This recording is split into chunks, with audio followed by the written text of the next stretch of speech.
Hello, everyone. It is Self-Care Sunday. Sunday, I tell you. How are you tonight? Tell me about your day. Tell me about what you are grateful for this holiday weekend. The day after Christmas, everybody.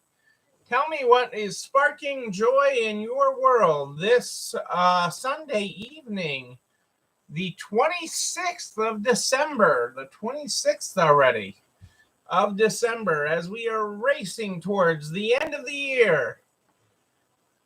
12/31 is not far away. 12/31 is not far away.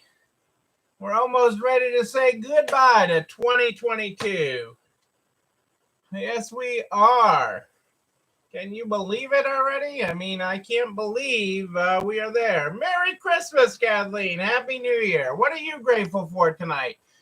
Thank you for joining us live from Alaska tonight. I hope all is well in your world. I hope everyone is merry. John and the kids and everybody are great. You've had a lot change. You've had, beer. Yeah. Well, I got bourbon. It starts with B. I got bourbon. How's that? It is good. It is good to have you here. You know, you have a lot to be grateful for this year. You have a lot to be grateful for. And yes, I'm specifically talking about you, Kathleen, right now, but everybody does. I mean, if you look through all that has happened in your world this year and what you, both personally and professionally, this isn't just a time to take stock of what you have done in business, but where you have come as a family, as in your own personal life. I think, you've spent a lot of time out on the water this year. David spent a lot of time out with John. I think David got his permit this year. Is that right? Am I aging myself right? Have I got my kids' names right even? But I mean, there's a lot that we all have to take stock of at this time in the year. And it is so very important to take stock. We as business owners, entrepreneurs suck at taking stock of our accomplishments. Suck at it. We suck at it. We reach for all the things that we didn't accomplish. We talk about all the things that we didn't get done. We don't take the time to reflect on all the things we did get done, all the things we did accomplish this year. And so what I want people to do more than anything is to take stock of all the things that we did.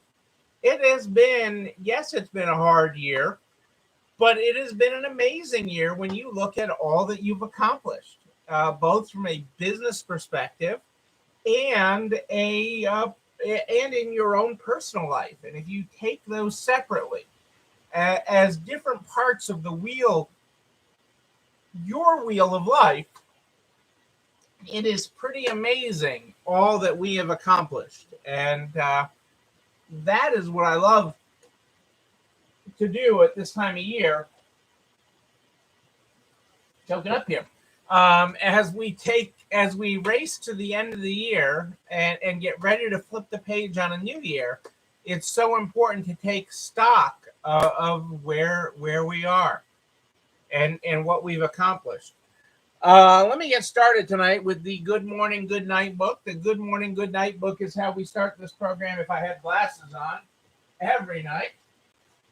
Every night we start with the Good Morning, Good Night book. That is how we roll. Although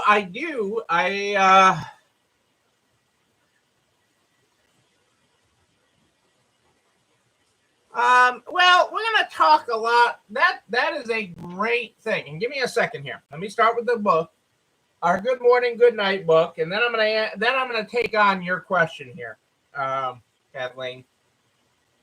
I am because it is something that needs to be taken on.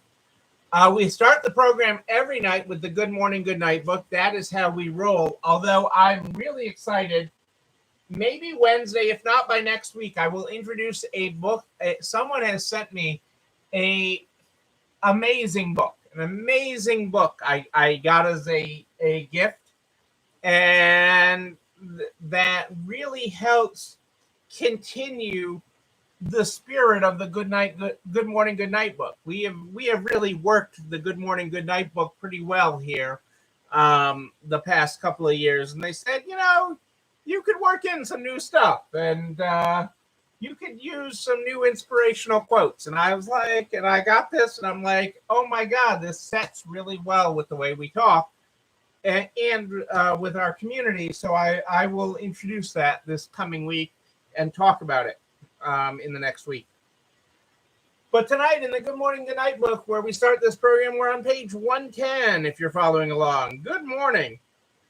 You've had too many apps open for too long. Close your eyes.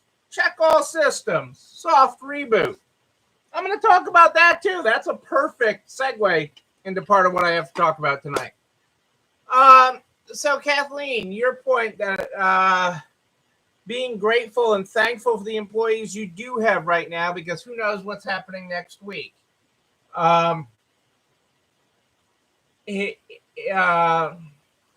And how people don't want to work anymore.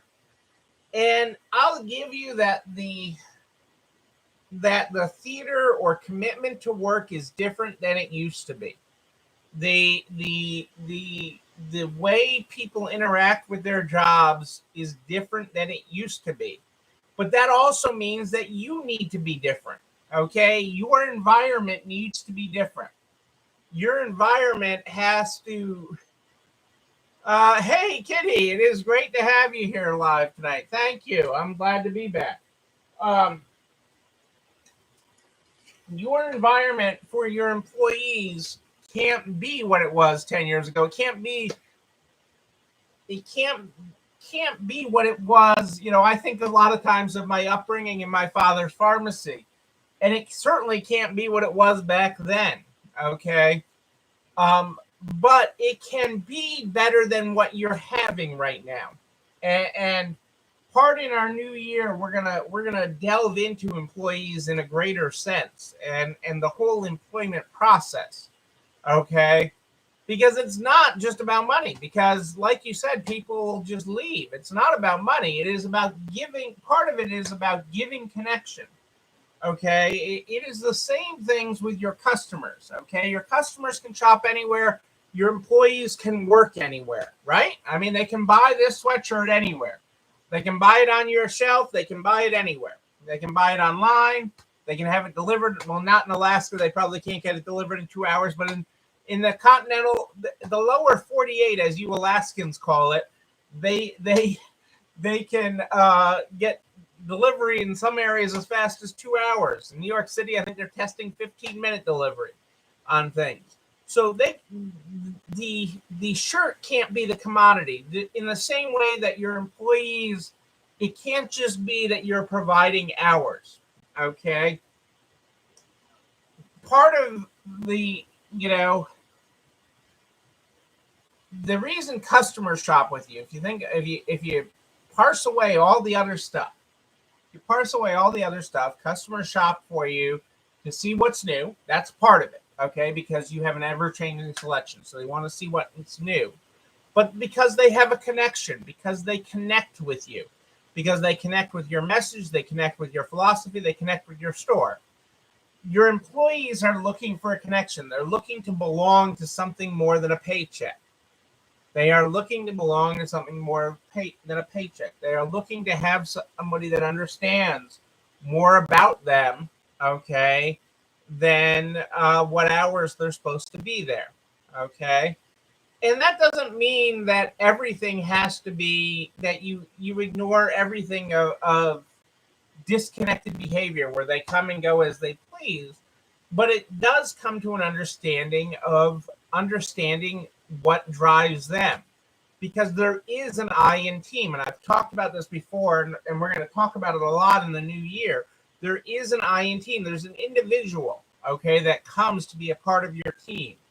And their goals, while aligned with the team, can be aligned with the team's, it is there for their own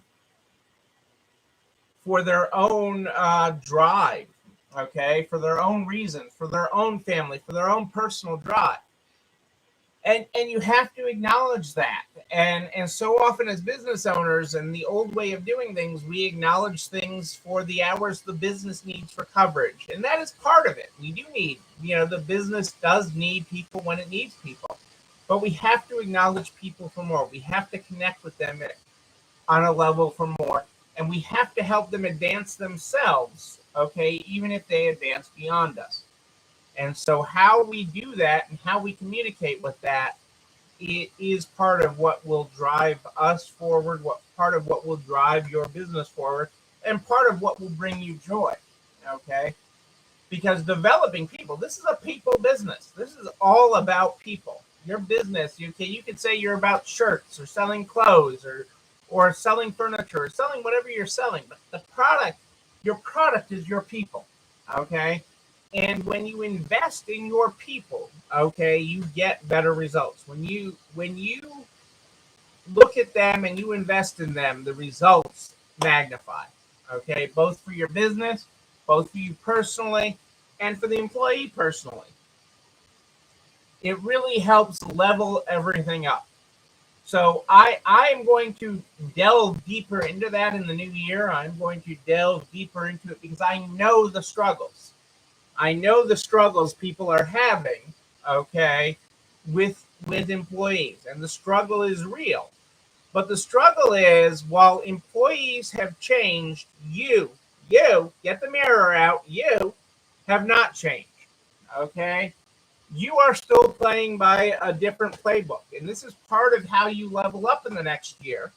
And we've talked a lot about leveling, okay, that you've got to level up in the new year. You have to reach a new level. You have to be striving to reach a new place.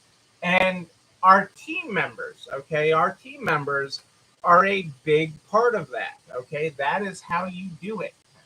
That is how you do it. Having a connected team, having an engaged team, having a team that really cares, is how you do it, but you have to engage in a different way than you've been doing. And so I am saying straight up tonight is that you have to change, and I'm going to help you change because we have to change. Okay, and I'm not the same person or the same business leader that I was a year ago. And I hope you're not either. And that's part of why I want you to take stock of things at the end of this year. Yes, you may be struggling with employees, okay? And you may be seeing that many people are. But that doesn't have to be you at this time next year, okay? Or at this time 6 months from now. And so how you invest in yourself, how you change yourself, how you adapt to level up, okay, to take yourself and your business to the next level. Because your product is people. Your product is people.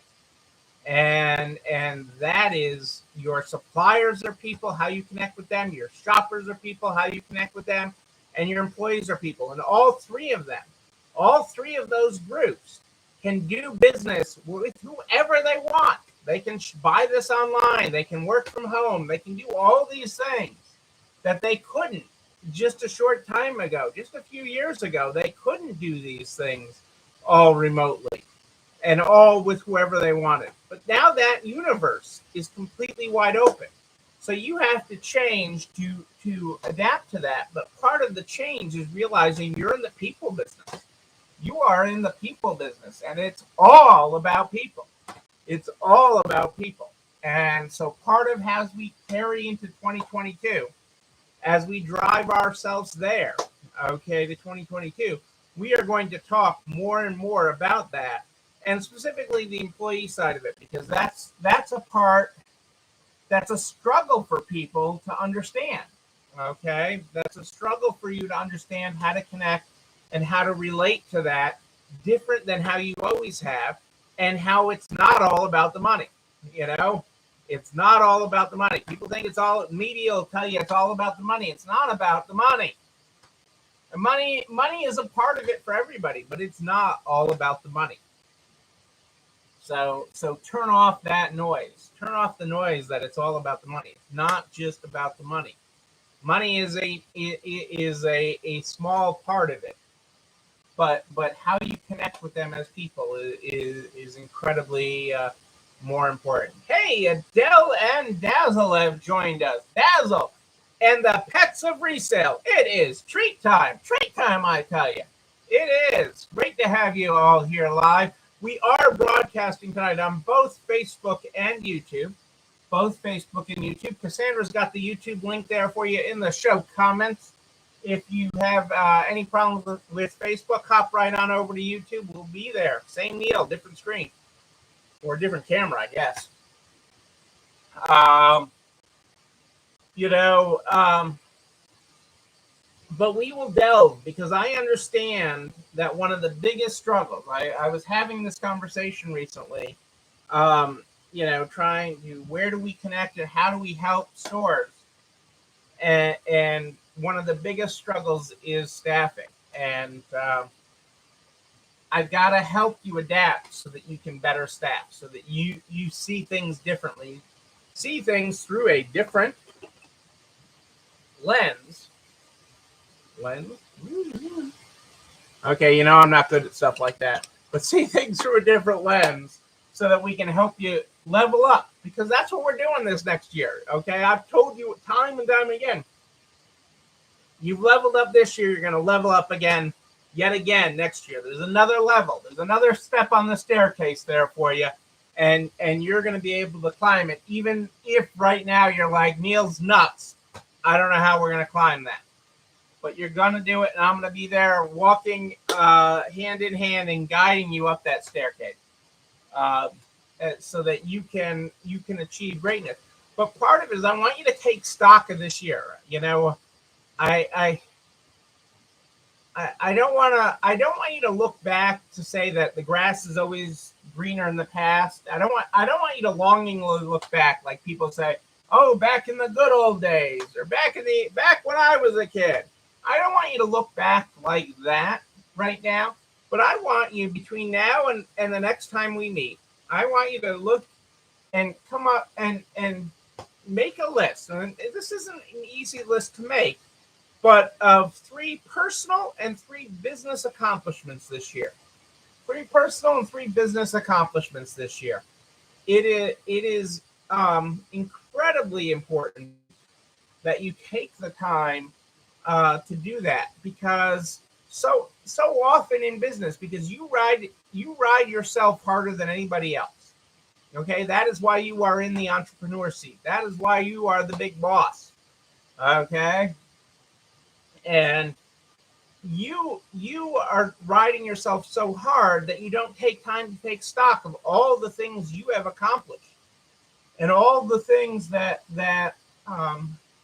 have brought you joy in this last year. So I just want you to pick 3 personal, 3 business, 2 parts of the wheel of your life here, and take stock of them and really appreciate the significance of that versus where you were a year ago. There are so many things to take stock of, so many accomplishments, both big and small. But when you break it all out, there's a couple of big ones that you can drop in each of those categories. And, you know, I've highlighted a couple tonight, you know, that I've just thrown out there at you. But you can take that stock, take that enjoyment, and step back and say, wow, you know, versus a year ago, we were here, now we're here. And that isn't to come on with rose-colored glasses. My glasses are not rose-colored. Okay? My iPhone's not even rose-colored. Okay? That is not to come on here with rose-colored glasses, but that's to look through the lens of accomplishment, of the significance that you have made in this last year, the steps you have walked to get to where you are today. And not all of those steps are a step up. Some of them are just walking straight across. But the cumulative effect of all those steps helps you level up. And when you look at it that way, when you look at it through that lens, you will see the leveling up you did this year okay, both personally and professionally, and you will see the opportunity that lays ahead of you to do it again. And even though you don't know how, you don't have to know how. I mean, Amazon, even Amazon, not that I like quoting them for their business acumen, okay? They talk about, eliminating their carbon footprint and all the things they do over the next however many years. They have an ad out that talks about it. Okay?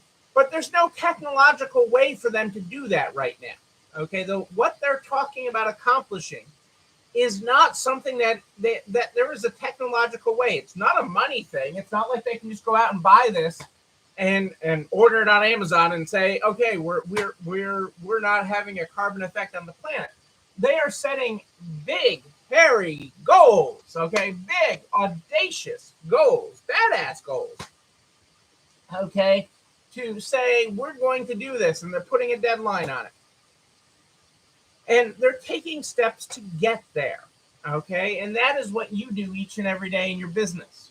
Even though some of those days you're buried in intake, you're covered in it. You could put a pile of it. You either got 5 truckloads of furniture coming in, you got 80 drop-offs of clothes, whatever it is, whatever the product is. Because again, the product, you're not in the product business, you're in the people business. And I often say, I'll take it a step further. We're in the hospitality business. We're in the hospitality business, and we're going to take steps. We're going to level up the education so that you can continue to level up and continue to take the next steps that you need to take to be better than you are today, wherever you are today. And everybody watching this is at a different step. They're at a different place on the staircase, and that's okay. Okay, that is totally okay. But I do want you to remind you, in addition to that this is the time to find joy. Find joy in whatever. This is the holiday season, and this is a time for finding joy. Joy within your surroundings, joy with your family, joy with your friends, just joy of connection. Okay, joy of connection. And that is so important at this time of year to find. And actually, that is part of a study that was done on holiday gifts. And I want to share this briefly with you on holiday gifts. What's the point of holiday gifts? Whether it's the dread of a trip to an overcrowded shopping mall, the challenge of picking out the right gift, the frustration over delivery delays, or the hit to the wallet, shopping for holiday gifts can be stressful. What's the point of it all? Shouldn't the holiday season simply be about family, friends, and food? And wouldn't everyone just be better off spending their own money on the things they know they want? Gift exchanges may seem wasteful and impracticable, but as social scientific research reveals, the costs and benefits of gift giving aren't what they seem.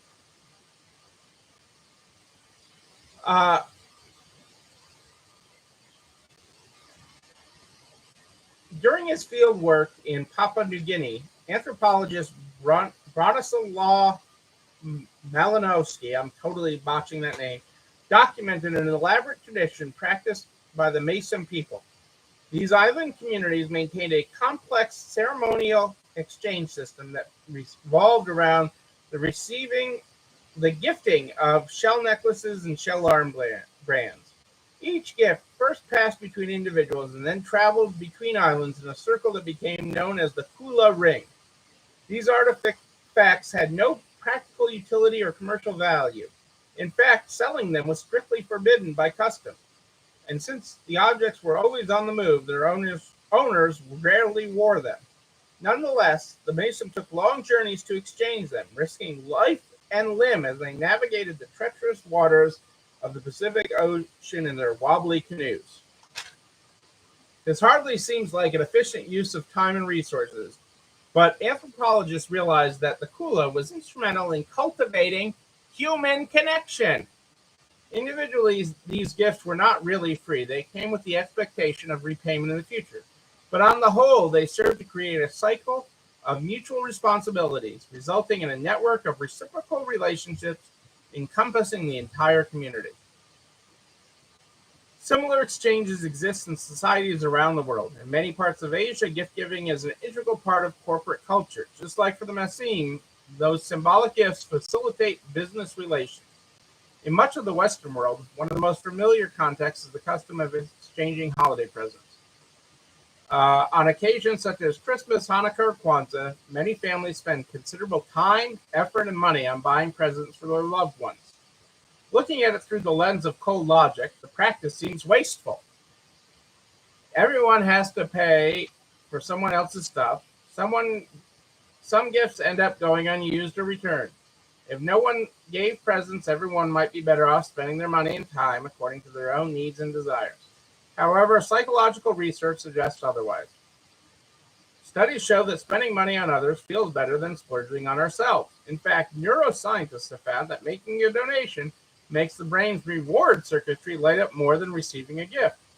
Moreover, the joy of giving a gift lasts longer than the fleeting pleasure of accepting it. By exchanging presents, we can double dip, spreading feelings of gratitude all around. Besides, as families and friends know one another's tastes, preferences, and needs, chances are that most people will end up receiving what they wanted in the first place. With the added bonus of bringing everyone closer together. Again, it's about connection, and bringing connections between people. And that is ultimately what we are all about. We are all about connections. And that is what the human spirit is about. That is what we have found, especially in our pandemic life, that we are all craving that missing connection. And so I encourage that side of it and encourage the connecting with people, but you can connect with people better by disconnecting, which goes to today's phrase from the Good Morning Good Night book, okay, that talks about disconnecting from things. I am back, as most of you know, from another trip to Florida. We had a great time in Orlando. I have been on a social media hiatus. I know I've been tagged in posts. I know people are reaching out. I have hundreds of posts that I have. Facebook actually started emailing me all the different posts that I'm quoted in, or people are reaching out in. But I have been off of Facebook other than to hop on here tonight and last Sunday. I've been off. I have been, but I will catch up this week. But I'll do it on my time when I want to do it versus the constant notification, the constant get connected every minute, or desk scroll to see what updated or to see what somebody else posted. I will connect on my terms. But I've also done that with that disconnection of my phone. Again, while we were in Orlando, I rarely had my phone on or with us. I either leave it in the hotel, or if we needed it, it would actually be in Cassandra's backpack. It wouldn't be on my waist like I normally have it on my belt clip. And that allows you to connect when you're ready to connect, which is incredibly important. And it puts you in control, puts you in the driver's seat when you disconnect from all of the technology that we have open in our lives on every minute of every day. So I encourage you to do that. I encourage you to try it. I know it's not easy. Try going to the grocery store without your phone. The world will not end. The world will not end if you do not answer your phone on the first ring. If you do not answer that first message on Facebook. If you don't respond to that email in 2 seconds, the world will not end. I promise you that. I promise you that. Okay? But your world may expand and may get better. Your world, you may be more connected and more in touch, and it may be easier for you to connect with real people, which will ultimately, again, this is all about people. So how do you connect better is by disconnecting. So I'm going to encourage you to do that. Follow my lead. It has been great. It really has. I admit it's a little weird at times and hard to swallow, but it has been truly great to disconnect, to be able to reconnect. A couple of quick reminders. You still got 6 days left of this year. Okay, and I know some of you are closed to take some time off, and that's great. But refer people to your website, refer people to your Facebook, give people ways to connect to your business, even if your physical store is not open. If your physical store is open, remind people of that and remind them to get in there and help bring in the last of this year and make it great. Also, got to tell you that our friends in the government, okay? The economic injury disaster loan is coming to an end in 6 days. If you have not applied, if you're even the slightest bit hesitant or that you might need some money or might want a loan next year just to get through, now is the time to apply. Okay? You don't have to take it just because you apply, okay? You have time after you're approved to say, I don't want to take this right now, okay? You also have time, you have up to 2 years from your original to ask for an increase, as long as funding is still available from Congress, which I'm not expecting an immediate run in the bank with that. But again, these deadlines are important. The application deadline, if you have never applied for one, is 12/31, and that will not be extended. That will not be extended. Congress is, and our government is very much moving out of relief mode.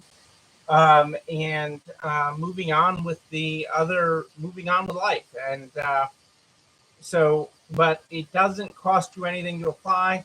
Some of you, depending on where you're located, may be eligible for one of the two grants, which would be up to $15,000, but you have to apply for an EIDL loan to be eligible for the grant. You don't, again, have to take the loan, but you can be eligible for up to $15,000 in grants.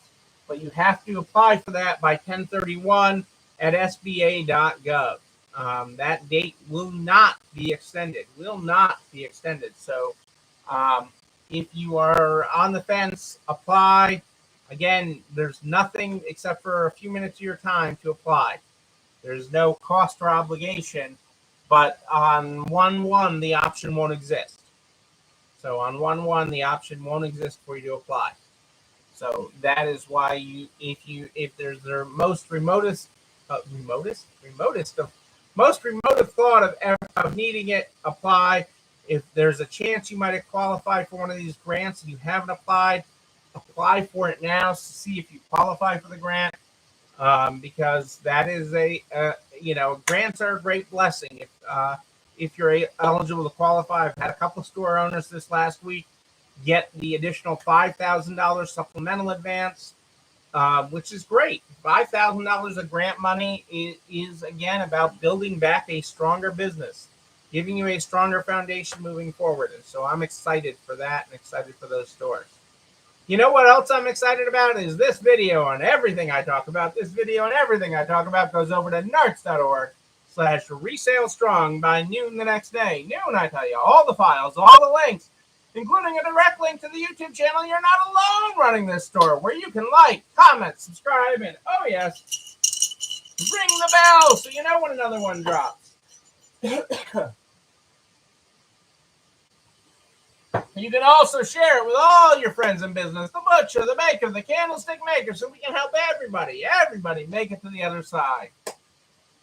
I'm here every Sunday and Wednesday at more 8 than ish. Sunday and Wednesday at more 8 than ish. But if you have a question in between, you can just email me, Neil, Neil at ECIstores.com, Neil at ECIstores.com. We start this program every night with the Good Morning, Good Night book. Although soon I got a new book that I got as a gift. I can't wait to share it with you. Tonight, if you were not here for the beginning of the program, we're on page 110. Good morning. You've had too many apps open for too long. Close your eyes. Check all systems. Soft reboot. Our good night tonight is good night. Don't wait until low power mode. Close your eyes. Close all unnecessary apps. Recharge. Yes, indeed, recharge. What I'm telling you, people, disconnecting allows a lot of recharge. Even if you're just running around Disney till the clock strikes midnight and we turn into a pumpkin. Disconnecting from all the apps certainly helps a lot. Ladies and gentlemen, I am Neil Abramson. I do like a good party, a wedding, a bar mitzvah, a day after Christmas party. Well, there can be such a thing. Yes, there is. We will party again. We will party in person. And when we do, I'm going to be there with you. But until then, until tomorrow night at more 8 than ish, know that you and you, but most importantly you, yes, you're not alone running this store. Have a great night, everybody. I'll see you Wednesday. It's time for dessert.